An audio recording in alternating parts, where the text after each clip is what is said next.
Graças a Deus. Amém. Amém. Vamos abrir a palavra do Senhor no Salmo número 1.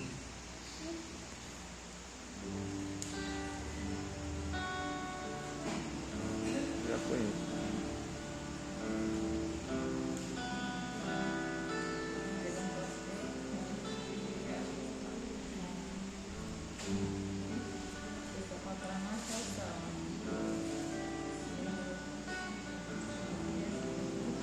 Amém?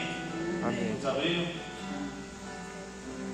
Salmo 1 diz assim: Bem-aventurado o homem que não anda segundo o conselho dos ímpios, nem se detém no caminho dos pecadores, nem se assenta na roda dos escarnecedores. Antes, o seu prazer está na lei do Senhor, e na sua lei medita dia e noite. Pois será como árvore plantada junto à corrente das águas, ao qual dá ao seu fruto na estação própria, cujas folhas não caem, e tudo quanto fizer prosperará. Não são assim os ímpios, mas são semelhantes a moinho que o vento espalha. Pelo que os ímpios não subsistirão no juízo, nem os pecadores na congregação dos justos. Porque o Senhor conhece o caminho dos justos, mas o caminho dos ímpios conduz à ruína. Amém? Texto muito conhecido nosso, e que começa dizendo que bem-aventurado é o homem que não anda segundo o conselho dos ímpios, nem se assenta nas rodas dos escarnecedores, nem se detém no caminho dos pecadores, nem se assenta na roda dos escarnecedores. E o texto do verso 2 diz assim: antes, o seu prazer está na lei do Senhor, e na sua lei medita dia e noite. E o texto segue dizendo: pois será como árvore plantada junto à corrente das águas. A gente está vendo aí as estradas, as beiras das estradas como estão, os magos cobrindo o chão. O asfalto foi feito, deixaram tudo limpo. Hoje já está tudo mato lá nessa altura, porque é o cheiro das águas, a semente brotou. Só que a Bíblia diz assim, que não é assim os ímpios. Eles são como a moinha, como a folha seca, que o vento bate e é espalhado. Esses não subsistirão no dia do juízo. E aqui eu me alegro em saber que nós um dia fomos resgatados do lamaçal do pecado. O Senhor nos deu nova vida e nos deu a visão e o entendimento de que nós não somos guiados pelo ensinamento do mundo, mas que nós somos guiados pela palavra de Deus. Amém. Resta-nos agora orar para que o Senhor possa estar cada dia mais despertando esse desejo pela palavra de Deus. Como diz o salmista: antes, o seu prazer está na lei do Senhor, e na sua lei medita dia e noite. Suas ações, suas atitudes não serão guiadas por homens ou por seus próprios pensamentos, mas serão guiadas pela palavra de Deus. Isso é que nos faz diferente do mundo. Amém? Vamos orar. Pai, louvado e exaltado seja o teu nome. Nós agradecemos ao Senhor por tudo que o Senhor tem feito nas nossas vidas, pela salvação em Cristo Jesus, por ter aberto os nossos olhos e aberto o nosso entendimento, por o Senhor, por meio do teu Espírito, ter nos convencido do pecado, da justiça e do juízo, e ter transformado a nossa mente. Nós te agradecemos, Senhor. Hoje nós não somos mais guiados pelo conceito dos ímpios, mas somos guiados pela tua palavra. E louvado seja o nome do Senhor por isso, porque isso nos torna, ó Deus, abençoados, privilegiados, ó Deus, diante de um mundo tão distante do Senhor. Que o Senhor nos ajude, que o prazer pela tua palavra faça nos compreender o que será pregado nessa noite. Que o prazer da tua palavra também gere em nosso coração o desejo de te adorar. Ó Deus, em nome de Jesus, não apenas cantando da boca para fora, mas adorando o Senhor de fato e de verdade. Que o Senhor se faça presente no nosso meio, passeie no nosso meio, toque em nossos corações, para que saiamos daqui, ó Deus, edificados pela tua palavra, em nome de Jesus Cristo. Essa é a nossa oração. Também pedimos que o Senhor purifique o nosso coração, tira de nós toda impureza, tudo aquilo que não te agrada. Também, ó Deus, leva a nossa mente cativa, tira de nós toda a preocupação lá de fora, e que esse momento seja um momento ímpar, ó Deus, nas nossas vidas. Em nome de Jesus que nós pedimos, para a glória do Senhor. Amém. Amém. Amém? Vamos colocar de pé.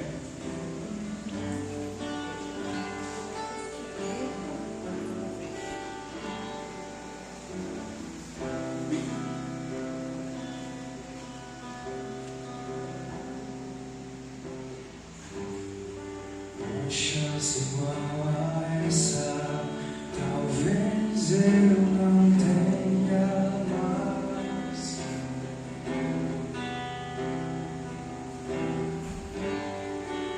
Estar em tua presença nem seja a última vez.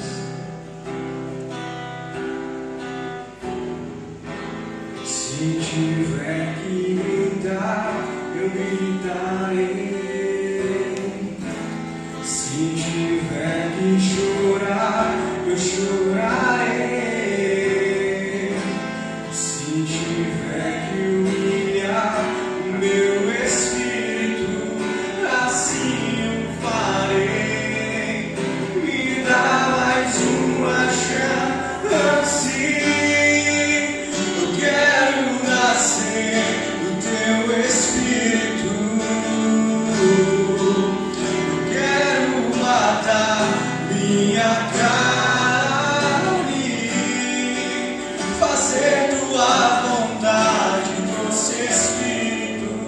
Que a minha vida seja tua vida, Jesus.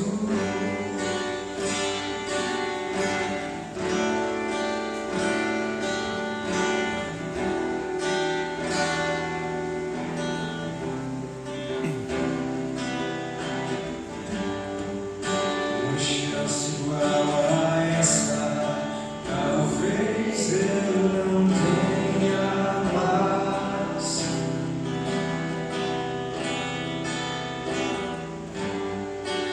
Estar em tua presença nem seja a última vez.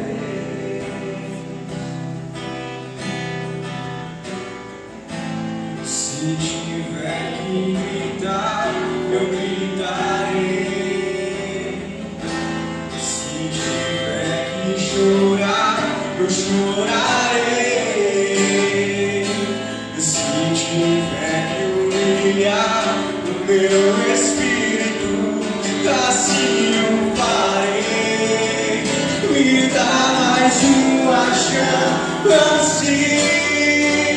Eu quero nascer do teu espírito. Eu quero matar minha carne, fazer tua vontade, doce espírito. Que a minha vida seja tua vida, Jesus. Eu quero nascer do teu espírito. Eu quero matar minha carne, fazer tua vontade, doce espírito. Que a minha vida seja tua vida. Que a minha vida seja tua vida. Que a minha vida seja tua vida, Jesus.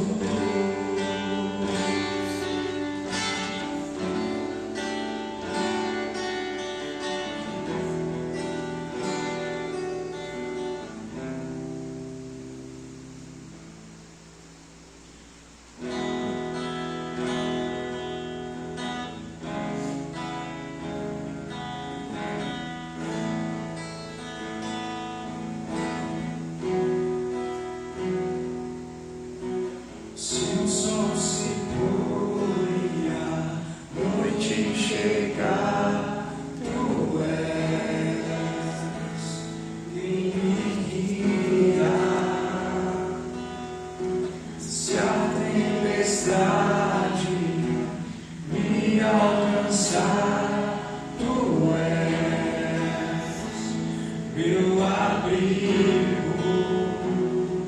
Se o mar me submergir, a tua mão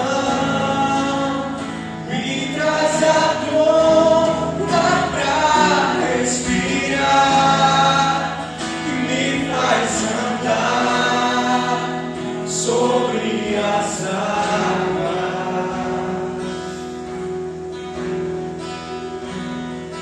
Tu és o Deus da minha salvação, és o meu dono, minha paixão, és minha canção e o meu louvor.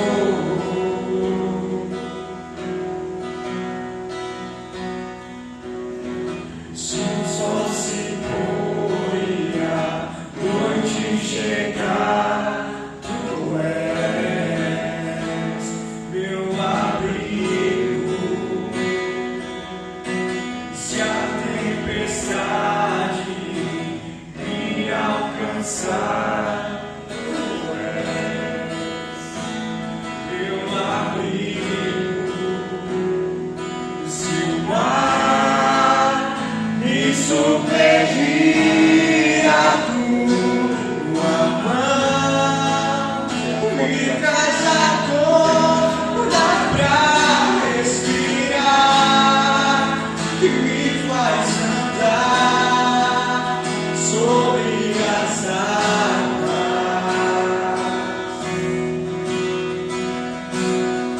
Tu és o Deus da minha salvação,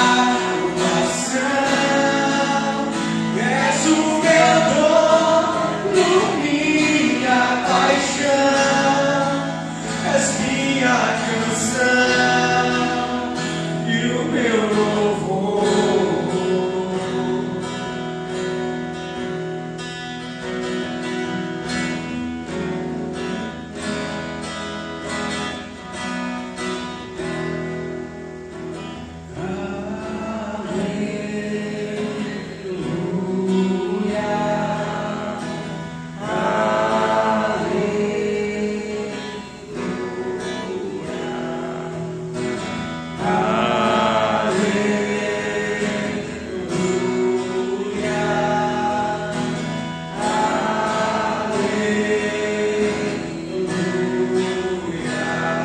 Se o mar me submergir, a tua mão me traz a dor, dá pra respirar, me faz andar sobre as águas.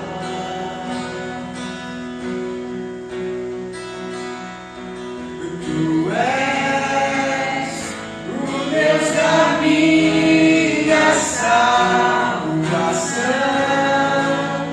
és o meu dono, minha paixão, és minha canção e o meu louvor. Te agradecemos.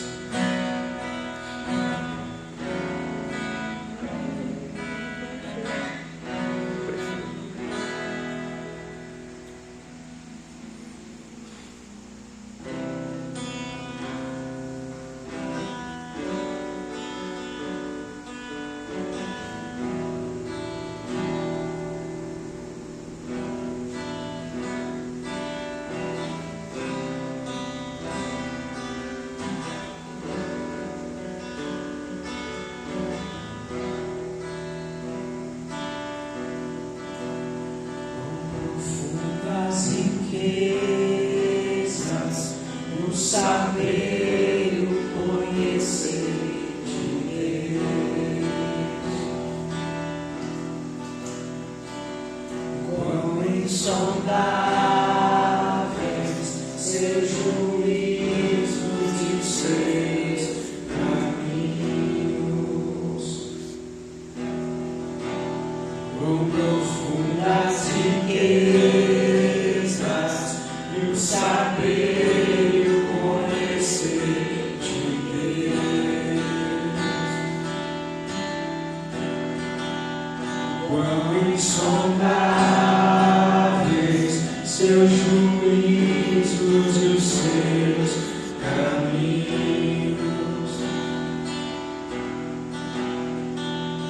A Ele a glória, a Ele a glória,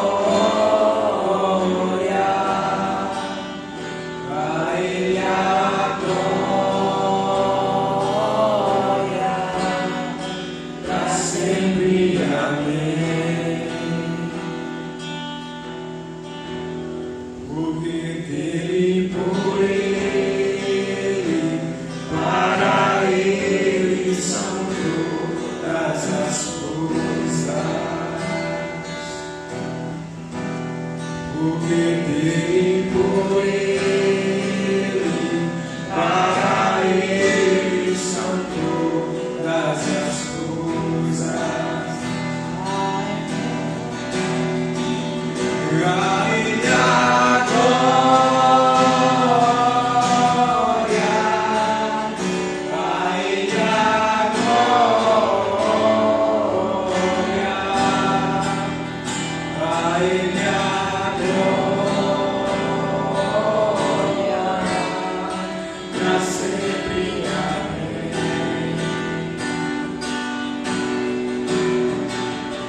A Ele a glória, a Ele a glória,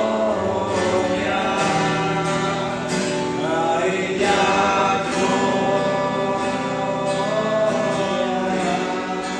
pra sempre. Amém.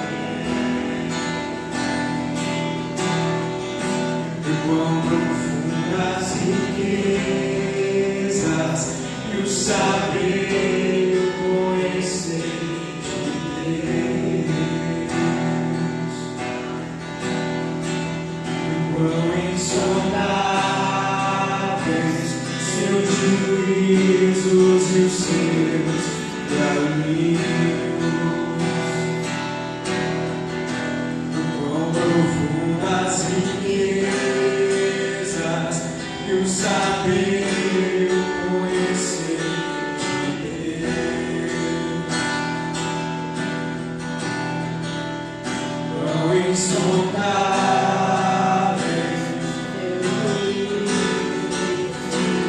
o caminho. A Ele a glória, a Ele a glória, a Ele a glória, pra sempre. Amém. A Ele a glória,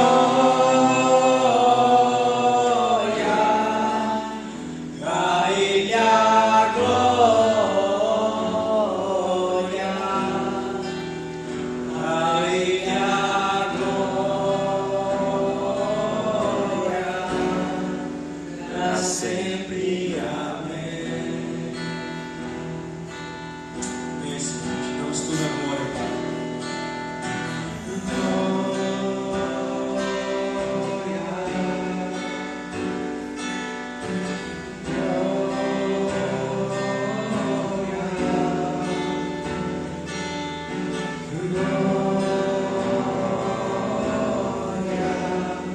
Pra sempre. Amém.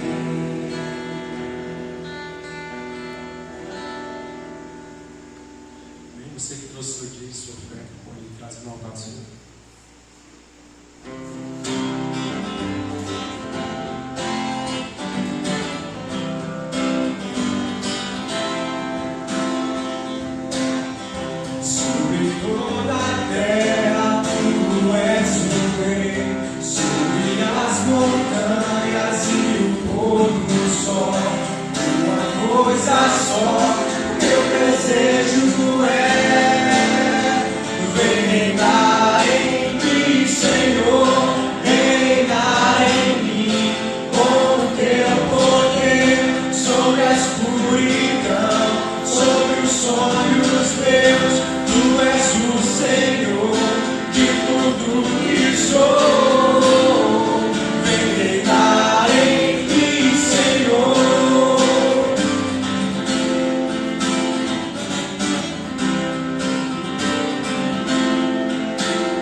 escuridão, sobre os sonhos meus, tu és o Senhor de tudo que sou. Vem entrar em mim, Senhor.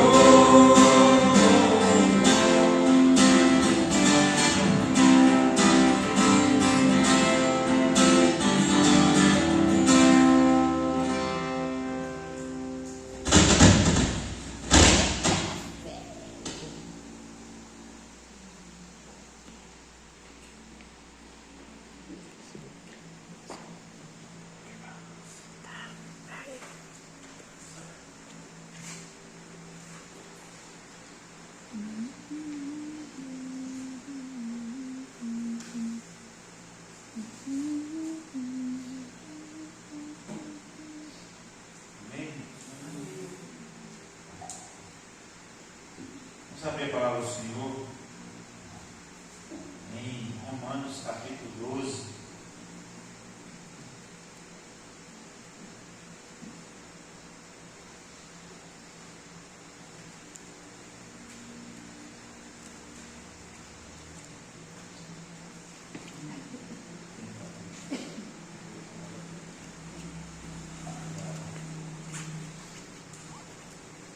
Romanos capítulo 12.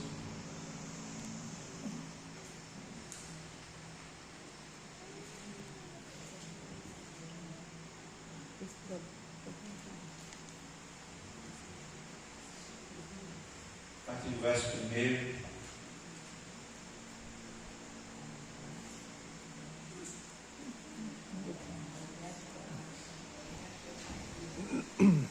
Amém? Diz assim a palavra do Senhor. Eu usei uma versão mais atual, porque eu achei boa a compreensão desse texto, mas tem o mesmo sentido para todos. Diz assim: portanto, irmãos, pela misericórdia de Deus, peço que ofereçam o seu corpo como sacrifício vivo, santo e agradável a Deus. Este é o culto racional de vocês. E não vivam conforme os padrões desse mundo, ou não os conformeis com este mundo, mas deixe que Deus os transforme pela renovação da vossa mente, para que possam experimentar qual é a boa, agradável e perfeita vontade de Deus. Amém? Vamos orar mais uma vez. Pai, rogamos aqui que o Senhor fale conosco nessa noite. Certamente o Senhor já falou aos nossos corações por meio dos louvores, e nós a entregamos como um sacrifício agradável a Ti, de louvor. Ó Deus, bem como as ofertas que foram depositadas no altar do Senhor. Que o Senhor continue abençoando e suprindo a necessidade da Tua igreja. Ó Deus, em nome de Jesus Cristo. Amém. Amém. A maior guerra não foi a Primeira Guerra Mundial, que mesmo com 37 milhões de mortos. A maior guerra não foi a Segunda Guerra Mundial, com mais de 72 milhões de mortos. A maior batalha que acontece na nossa mente, todos os dias. E todos os dias, milhares de vidas, elas se perdem em seus próprios pensamentos. E o inimigo ele aproveita de tudo para fragilizar e tentar nos destruir. Esse é o propósito do inimigo para as nossas vidas. E é por causa dessa luta interior que o apóstolo Paulo ele orientou aos cristãos para que renovasse a sua mente todos os dias. Essa renovação do pensamento, ela é a única solução para vencer essas batalhas da mente. E em Romanos capítulo 12, nós encontramos vários conselhos do apóstolo Paulo sobre a vida cristã, sobre a conduta, bem como ensinamentos para a transformação da nossa mente.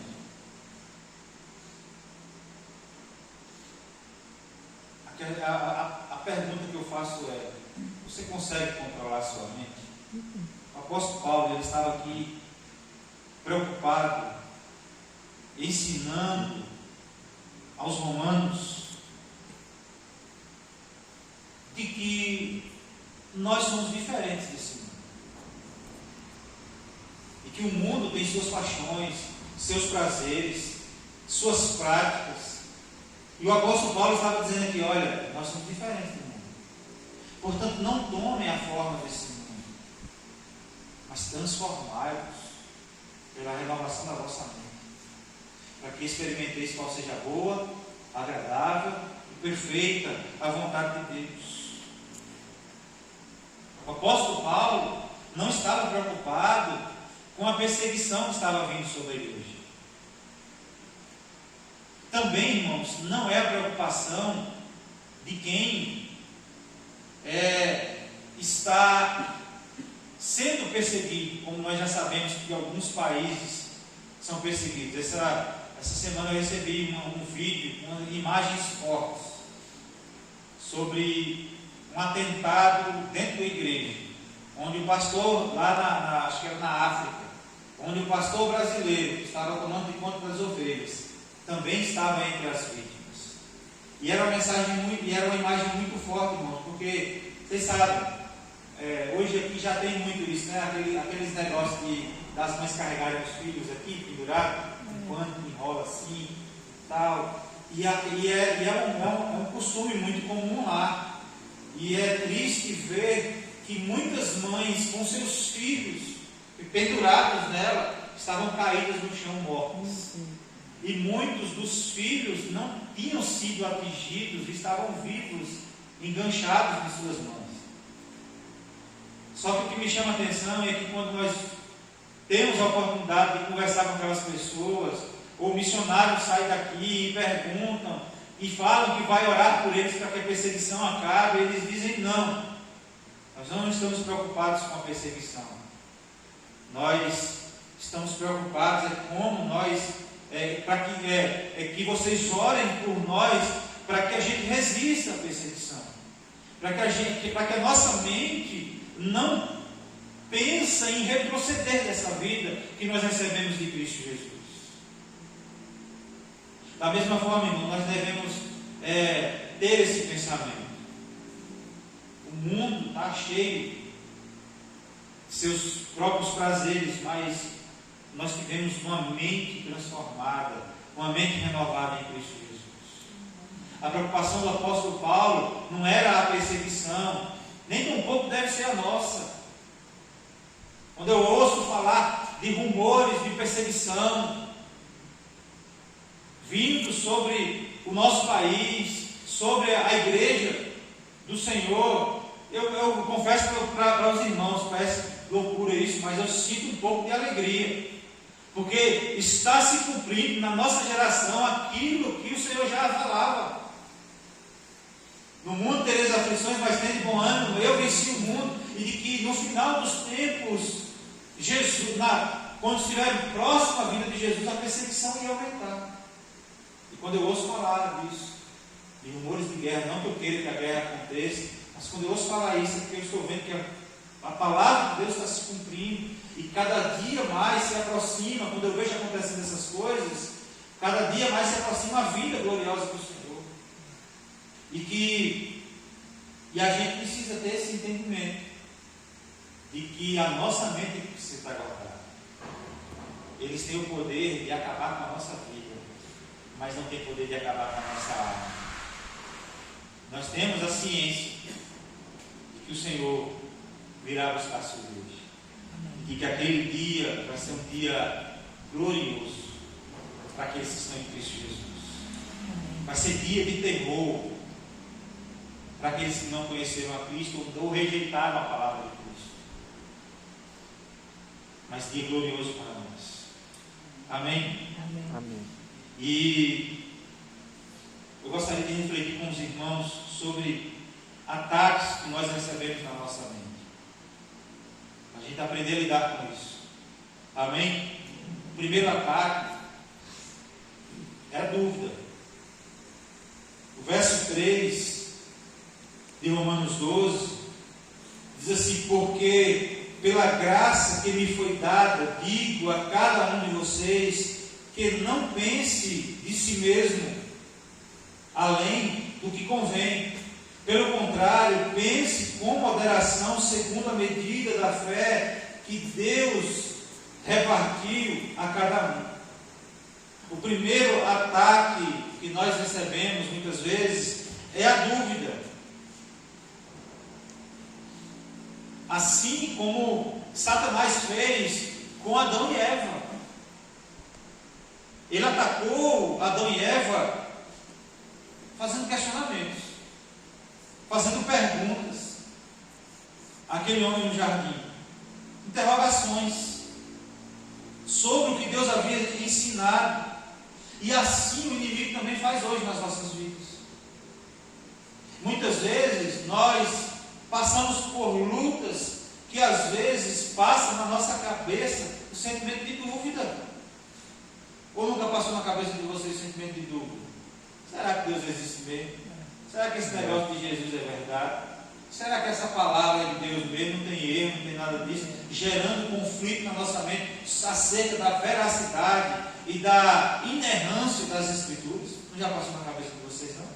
Porque o mundo tenta o tempo todo colocar isso na cabeça das pessoas. Essa semana eu recebi uma imagem de uma foto que diz que é de uma escola de IEC. 6 motivos para você não acreditar, mais ou menos assim, 6 motivos para você não acreditar na Bíblia.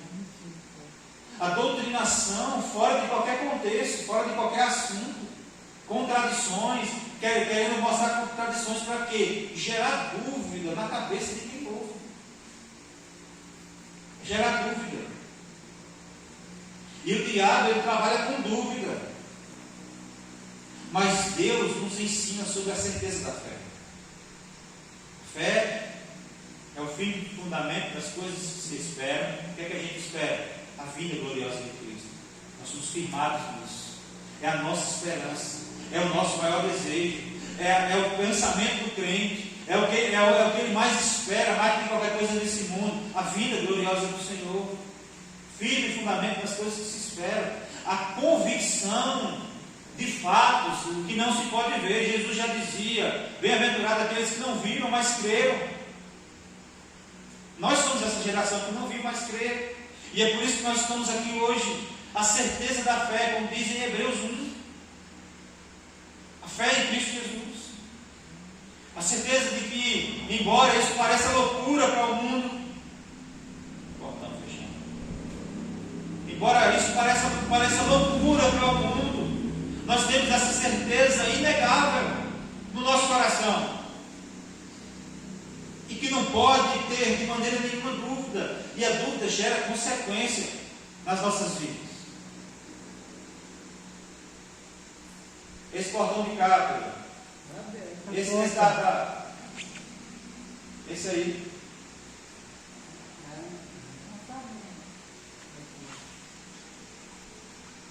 e a dúvida gera consequência. Também sobre questionar as intenções dos outros. A dúvida gera incredulidade. E incredulidade significa não acreditar, ou até mesmo não ter esperança. Porque nesse mundo de dores, irmãos, o que nos faz permanecer de fé é a esperança. A esperança de que Jesus virá e todo o nosso choro, toda a nossa lágrima, todo o sofrimento vai passar. Às vezes a gente pensa assim, fulano de tal estava doente, mas sofreu.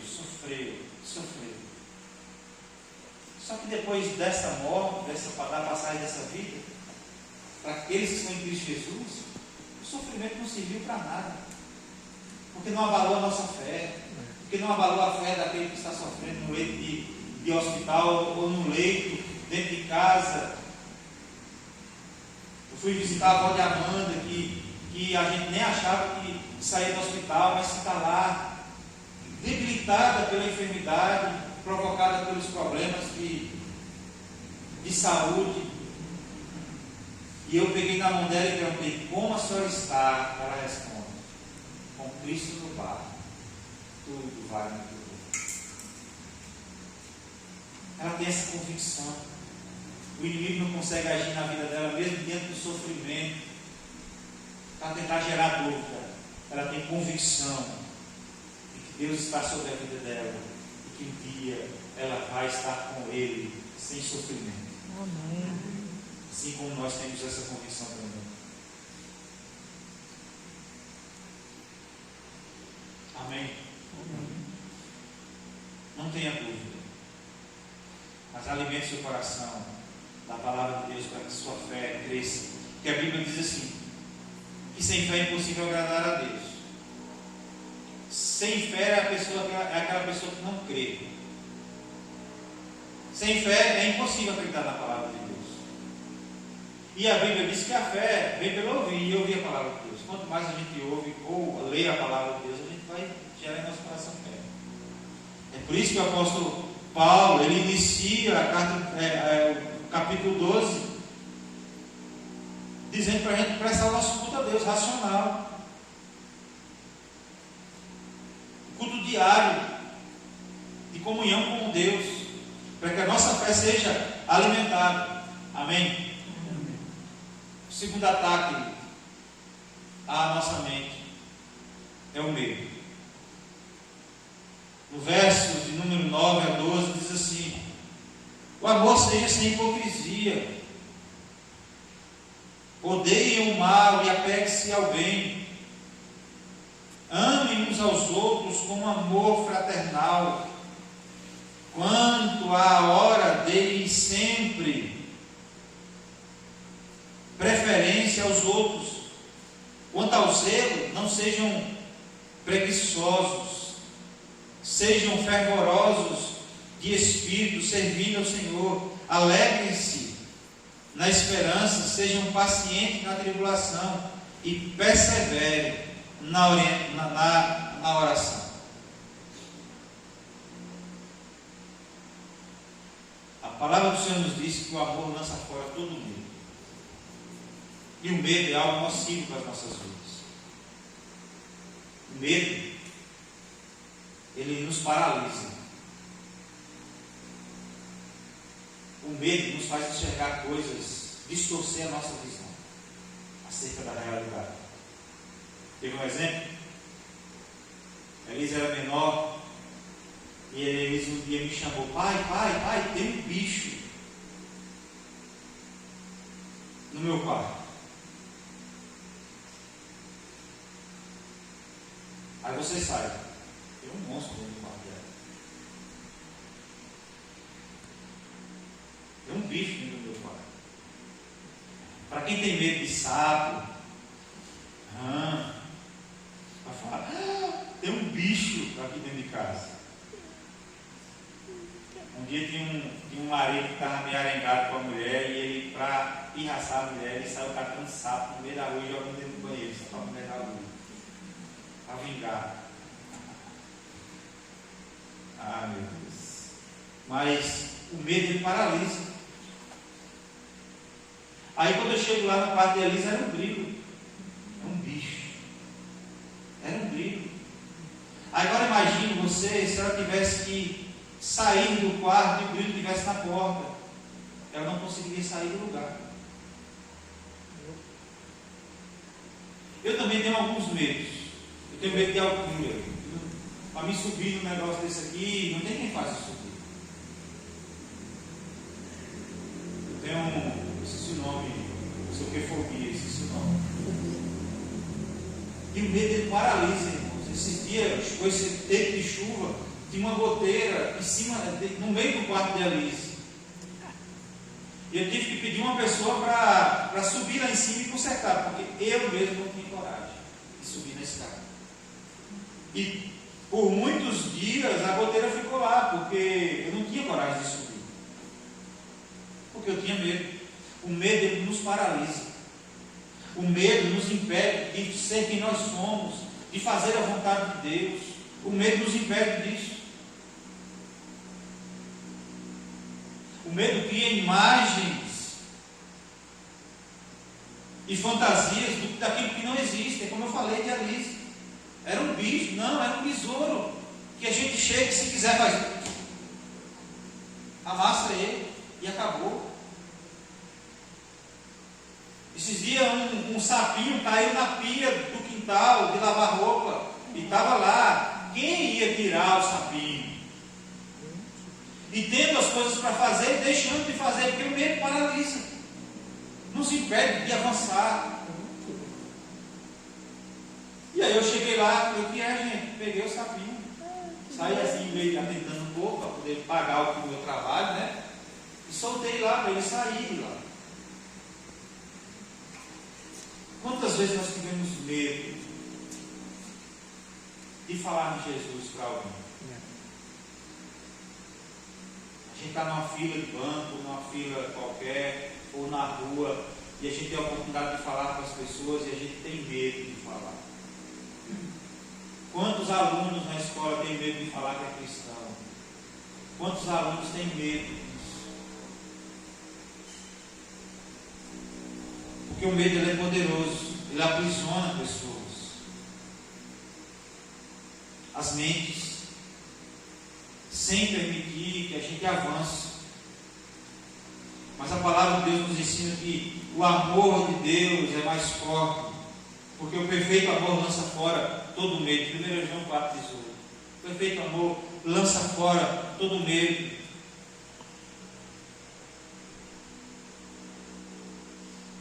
A arma que vence o medo é o amor. O amor de Cristo para conosco. O nosso amor para conosco. Amém. Amém. Não tenha medo. Deus está com você. Amém. O Senhor é contigo. Tenha essa convicção que Deus está conosco. Jesus, ao partir, quando ele foi subir aos céus, ele falou assim: não vos deixarei órfãos. Eu lhes enviarei o Consolador. A se cumprir a promessa do Senhor, que o nosso Deus habitará conosco, habitará em nós, o Espírito Santo de Deus. Como a gente diz, o Deus é o Espírito Santo, habitando em nós. E Ele é mais poderoso do que o medo. Amém? O terceiro ataque à nossa mente é a acusação. O verso número 13 a 16 diz assim: ajudem a suprir as necessidades dos santos, pratiquem a hospitalidade, abençoe aqueles que perseguem vocês, abençoe e não amaldiçoe.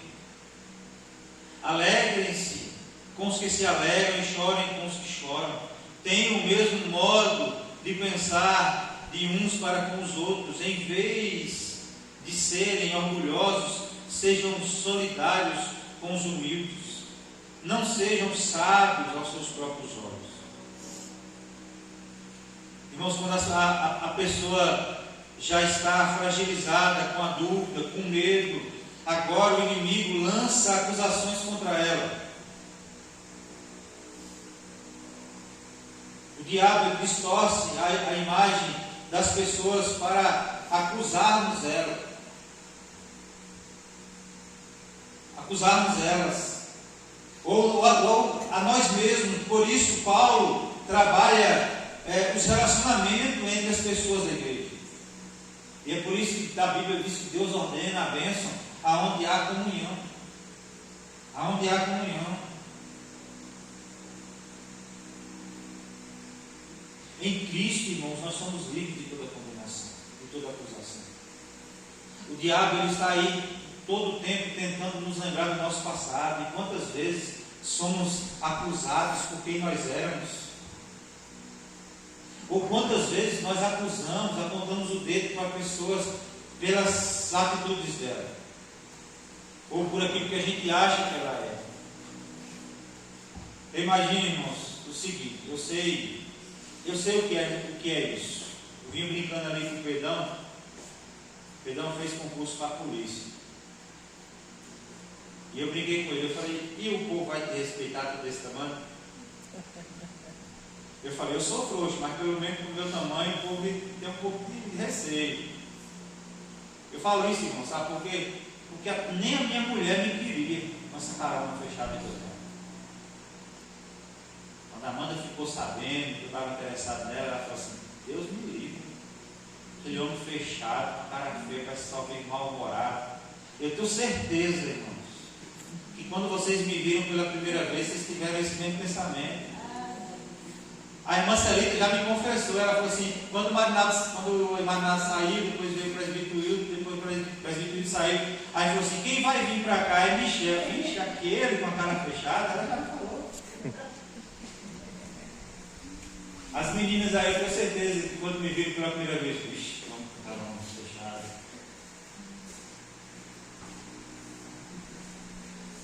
Todo mundo pensa assim de mim, até me conhecer, e às vezes a gente acusa as pessoas sem saber, sem antes conhecer.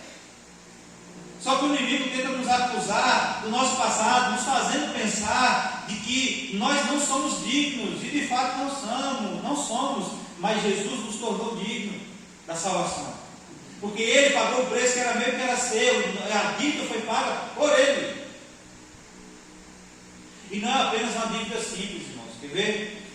Se eu devo 100 mil no banco e alguém chega lá e paga a minha dívida, eu estou quebrado e alguém paga a minha dívida,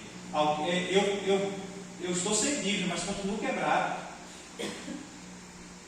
Eu estou sem dinheiro. Antes eu estava sem dinheiro e com dívida. Hoje, se a pessoa paga a minha dívida, eu só estou sem dinheiro, ou sem dívida, mas sem dinheiro também. Mas Jesus, Ele colocou o crédito da salvação na minha conta, na minha e na tua conta. Não é pelos pecados que eu cometi no passado, e nem dos que eu cometi hoje, mas também dos pecados que eu cometerei amanhã. Não é apenas pagar pelos erros do passado, mas é pagar por todos os erros. Jesus pagou e creditou na minha e na sua conta. Escrito de dívida que estava sobre mim e sobre você. Portanto, como a gente canta, nenhuma condenação há para aqueles que estão em Cristo Jesus. Nenhuma acusação pode vir sobre mim e sobre você. Amém? Amém. Jesus nos perdoa de toda culpa, de todo pecado. Basta se arrepender. A arma que vence toda acusação é o perdão. E é saber que Deus me perdoou por meio de Cristo. Elimina toda acusação para nós. Nos impede que o inimigo tente nos acusar. Amém? E por último,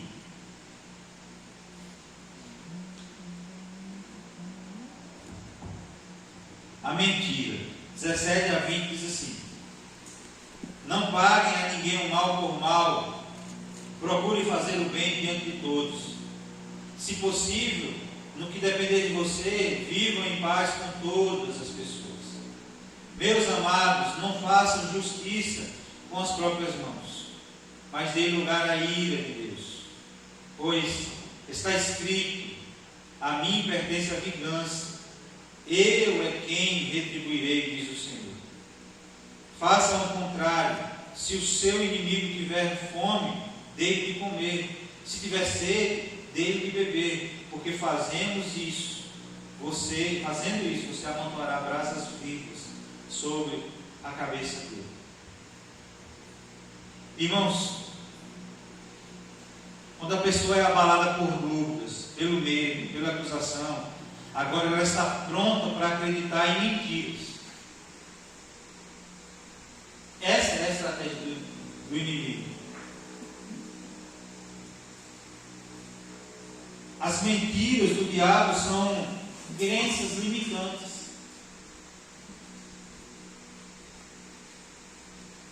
Ela nos engana de tal forma que faz a gente viver uma mentira. É por isso que o apóstolo Paulo está aqui preocupado. Irmãos, não paguem o mal com o mal, mas procure fazer o bem. ele nos ensina até a não fazer a mesma coisa que os nossos inimigos fazem. Não, pelo contrário, ajudar eles. Dar comida, dar o que beber.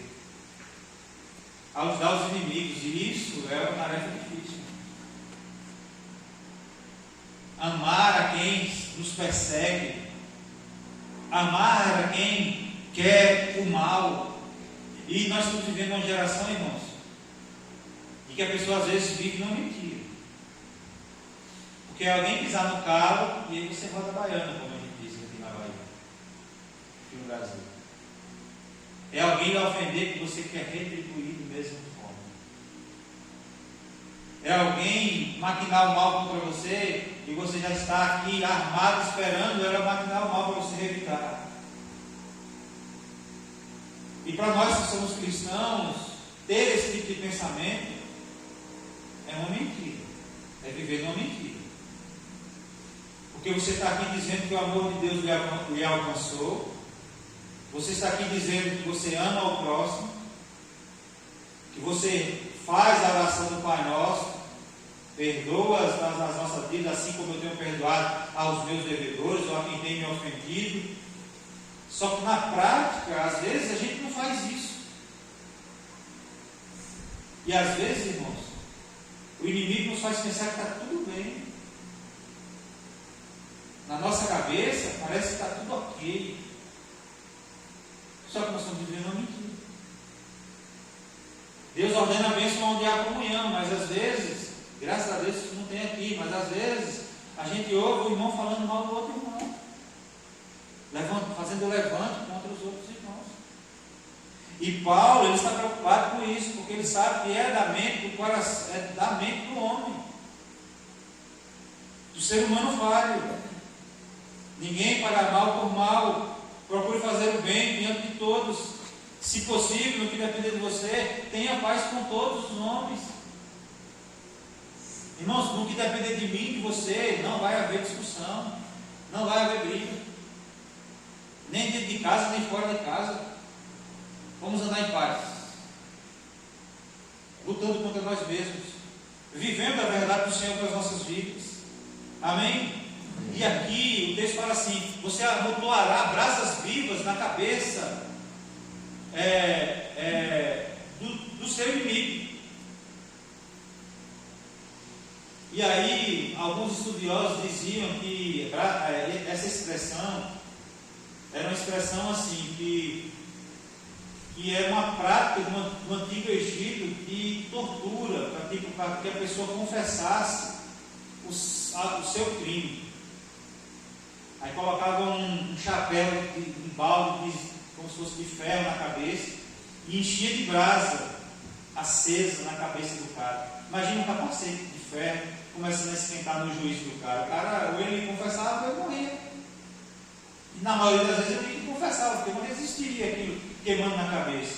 Aí muitos estudiosos diziam assim, que é como você colocar um balde na cabeça dele, vai fazer ele repensar a sua vida e se arrepender. E a gente sabe que na prática, né, nem sempre é assim. As nossas atitudes, às vezes, vai gerar mais, a nossa atitude pacífica, às vezes vai gerar mais raiva no outro. Eu vi um casal uma vez que disse que estava brigando, e o cara era daquele cara calmo e ficava calado. Porque ele sabia que se ele abrisse a boca, ele ia criar mais intriga. Então ele ficava calado. A mulher no ouvido dele, a goteira, e ele calado. E eu fico com mais raiva ainda dele, porque eu falo as coisas com ele, e ele fica calado. As brasas vivas na cabeça dela, se fosse desse pensamento, era gerar arrependimento, mas na cabeça dela estava gerando mais raiva ainda, porque ele ficava calado. E aí, irmãos, às vezes, aí esse pensamento eu fui estudar, pensando nisso hoje, eu fui estudar sobre isso, isso realmente era isso. Só que os estudiosos, um cara falou assim, ele citando outro estudioso, ele falou assim: esse pensamento é do antigo Egito, 230 anos antes de Cristo. E que o tempo e a distância talvez não fazia sentido de Paulo usar essa expressão aqui. De que de fato acumular brasas vivas na cabeça do seu inimigo é deixar que Deus resolva. Se arrependendo, louvado seja o nome do Senhor. Não se arrependendo, experimentando a ira de Deus, como diz o texto aqui. Porque o justo julgamento de Deus é esse: que aquele que aceitou a Cristo como um suficiente Salvador receberá o julgamento de Deus, absolvição e vida eterna. E para aqueles que não se converteram, não entregaram suas vidas a Jesus, condenação eterna. Tem muita gente se enganando por aí, achando que Deus é bonzinho o suficiente para ficar com dó deles e falar assim: não vou mandar ninguém para o inferno, os bichinhos. Mas faz parte da justiça de Deus, e a Bíblia diz que Jesus virá como justo juiz. E uns ele vai dizer assim: apartai-vos de mim, porque eu não vos conheço. E todos aqueles que fizeram mal aos seus servos irão pagar. E note que quando nós falamos assim, que alguém pode chegar e dizer para nós assim: mas colocar na mão de Deus, sabendo que Deus vai, a ira de Deus vai vir sobre a cabeça dele, é querer o mal sobre a vida dele também, do mesmo jeito. Mas note que a atitude de Deus para conosco, Deus nos coloca numa condição passiva. É Deus quem vai fazer justiça, não é eu, nem meu desejo vai fazer com que Deus faça justiça ou não sobre ele. É próprio Deus que irá fazer. Só que quando ele se dirige a nós, ele fala uma atitude ativa: mas ame o seu próximo, dê comida, dê o que beber. O que Deus vai fazer não compete a mim, mas o que eu preciso fazer, isso Deus ensina. O apóstolo Paulo está dizendo assim: você precisa fazer, amar o seu inimigo, orar por ele, ajudar ele nas suas dificuldades. Isso depende de mim e de você praticar isso. Olha que dureza. E é por isso que a palavra de Deus ela nos molda. A Bíblia diz que ela nos torna preparados para todo tipo de boa obra, porque me capacita até mesmo a fazer e de encontro à minha vontade, a fazer aquilo que eu não quero fazer, que é ajudar o meu inimigo. E ajudando a gente a viver a verdade, não a mentira. Amém? A arma que vence a mentira é a verdade. E a verdade é a palavra de Deus. A única forma de vencer as mentiras é através da verdade libertadora da palavra de Deus. É por isso que o salmista diz assim: antes tenho o seu prazer na lei do Senhor. É preciso ter prazer na lei do Senhor.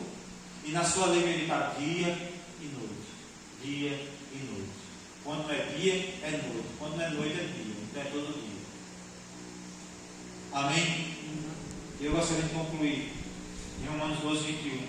Não se deixe vencer pelo mal, mas vence o mal com o bem.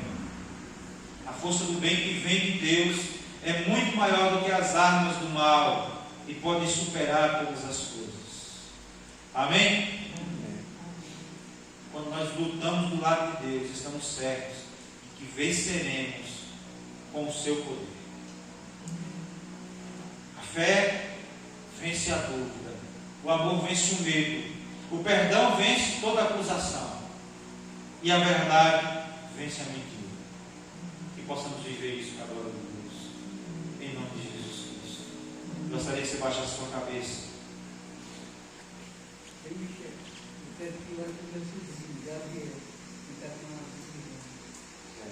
Michel, lembrete. Vamos orar. Pai, diante da tua palavra, nos encoraje a viver essa verdade. Ó Deus, em nome de Jesus Cristo,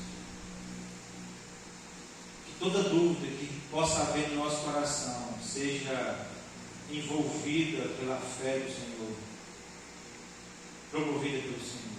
Tua palavra diz que fé é do Senhor. Acrescenta-nos fé dia após dia, em nome de Jesus. Ó Deus, todo medo que tem nos paralisado e impedido de fazer a tua vontade, ó Deus, enche-nos com o teu amor, porque o amor lança fora todo medo. Ó Deus, em nome de Jesus Cristo, toda acusação que possa vir sobre nossas vidas.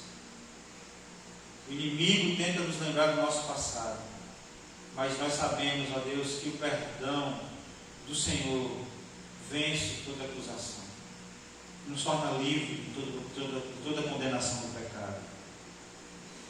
Não permita que venhamos viver uma mentira, Deus, mas que possamos viver a verdade do Senhor, a verdade libertadora do Senhor, em nome de Jesus. Oramos pelo sobrinho de Ju, que o Senhor visite e traga cura, restauração em nome de Jesus. A louvor da glória do Senhor. Visite aqueles que não puderam vir por enfermidade ou por algum problema que impediu dela estar aqui nesta noite.